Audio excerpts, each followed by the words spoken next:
Just in time for global peace, huh? Good morning. What we got? We got global peace. I'm good. Whatever you want is free to the public. Is life worth living? Yes, it is. Can our planet survive and cope with rising prices? Interesting. Interesting. Yeah. And if you don't see something you like, you can always go to the website. Oh, y'all got fancy now. Y'all got a QR code now? Oh, we Okay. fancy. Yeah, Yeah. we got a QR code.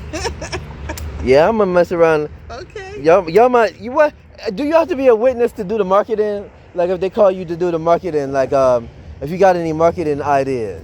If we do? No, if you call the headquarters and you have like marketing ideas, you think you have to be a witness to give it to them? I don't know. That's a good question. I was wondering. You are free to call the headquarters.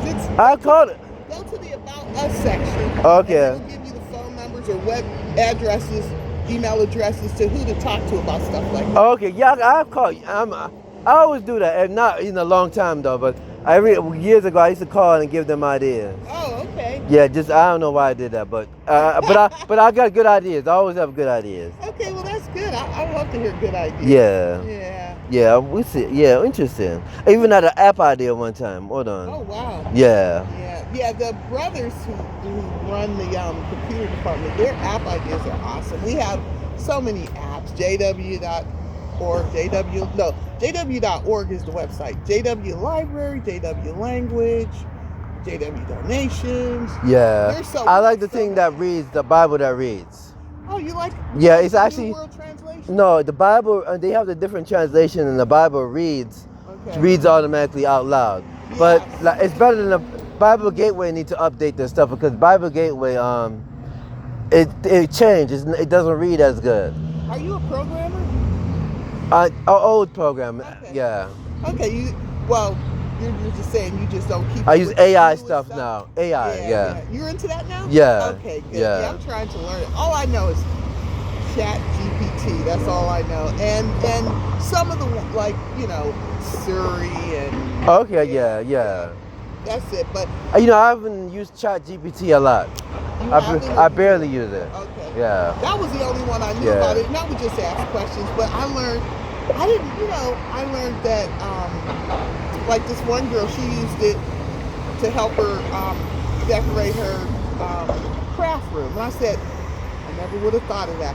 And I did that, and it helped me. I have my craft room is my living room, so I wanted it to still be multifunctional, and it helped me figure out. Yeah, I haven't used it a lot, be honest with you.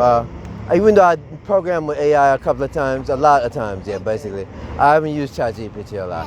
I'm the type, I like my information in like paper and like the news, and I'll rather use the traditional search. Exactly. You don't want to forget that. Because you don't want to forget stuff like that because the learning process is, I know you get the information quicker and bits and then you're answering for you, but actually going about researching the information, you learn better. You learn. I agree with you. Like, for instance, if you want to be a lawyer, you can't it tell you like all the different things because it makes mistakes. Right. Yeah. Exactly. You want to actually know your craft and information. There's a human component. There's experience and certain things that that the computer couldn't possibly know that go into making it. Yeah, and that's the problem. People are so lazy. They'll let like a computer teach them the whole major, and then when they get to a job, they don't have any back information to support it.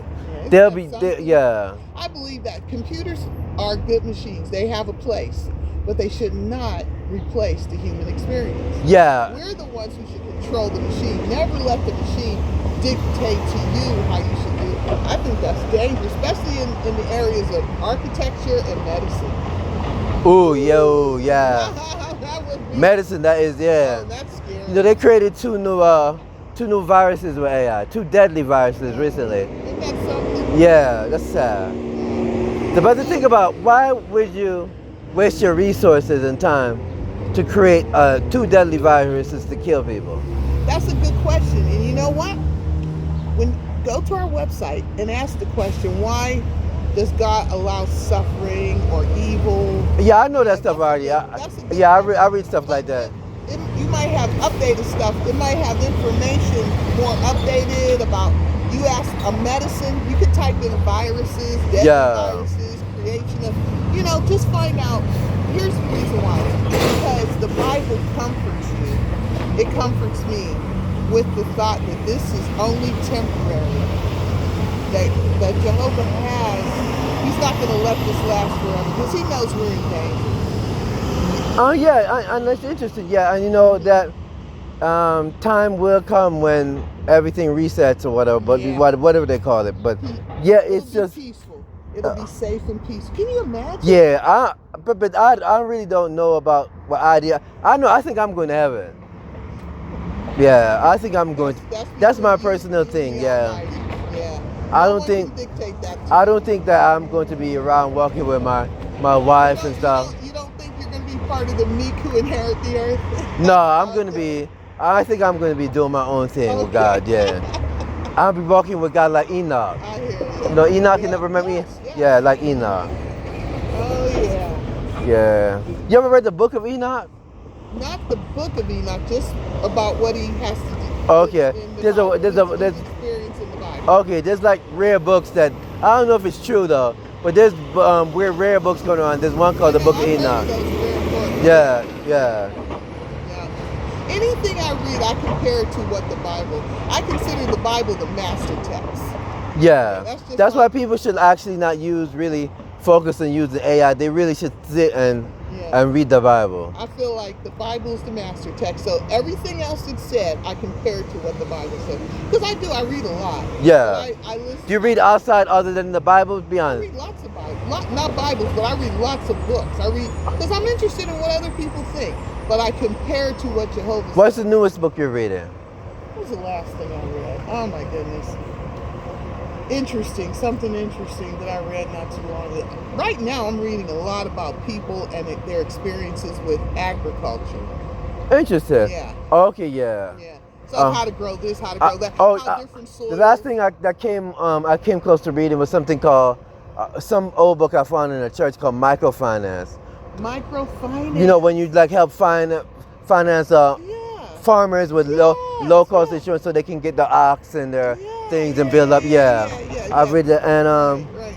I can read it. I've been reading a lot of research based articles and making yourself better.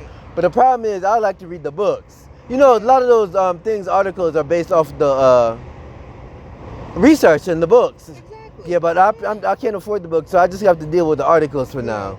Yeah. But I really just want to get the books, yeah.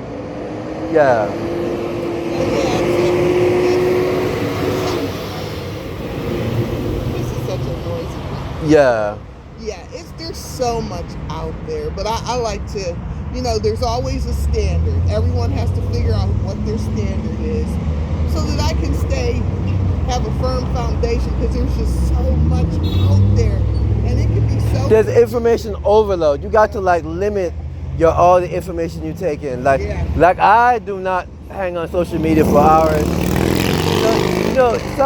Some people literally hang on Facebook for hours reading every single thing. Yeah. I just look at it early in the morning and I keep up with Al Sharpton and certain people, and pretty much it goes quickly and then it starts repeating. Then I just get off. It's interesting, but there's actually information overload. There's you have to limit the way you. If you're a reader, you have to limit the way you consume your information, because there's so much negative and all this information. That's why I limit my information to trusted sources. I like trusted newspapers and trusted magazine and certain books. Okay. I don't go reading every single thing. I wouldn't pick up a gossip magazine or certain magazines. Yeah. I agree with you. We got to have something that keeps us on our road, Yeah. It's sort of, I like the way Jesus compared life to a road. There's two roads. But as you're walking down that road, you have nice things to look at on this side and nice things to look at. But if we get distracted and go over here to look at that and then keep going, then we done lost our way. Yeah, just true, so true. That's what I mean by I have to. Yeah, I see the things that are out there, but Everything looks shiny, but you don't know. Everything looks shiny. You don't know. Exactly. You never really know. You never really know what someone's going through, or who's who, or who's really happy, or did her husband just died, or did her son just died. You don't really know. Yeah. You can never really know. Yeah. But some people, you can just see some people. They'll look like something bothers them, and then you be like, "What's wrong?" And they'll tell you, but you really don't never know. That's why we're taught to be kind to everyone. Yeah, that's why I always, even sometimes I might have a day where someone is really mean or something, but I just forget it because you never know. Oh, that's nice. You never know when something happened. Like our whole family could have died in a plane crash, and she just messed up, and you just like walked into it. You never know. You never know. You never know. That's a good thought. All right, ladies. See you later. Blessings. Okay. Blessings. See you Take later. care. All right. Nice talking to you. All right.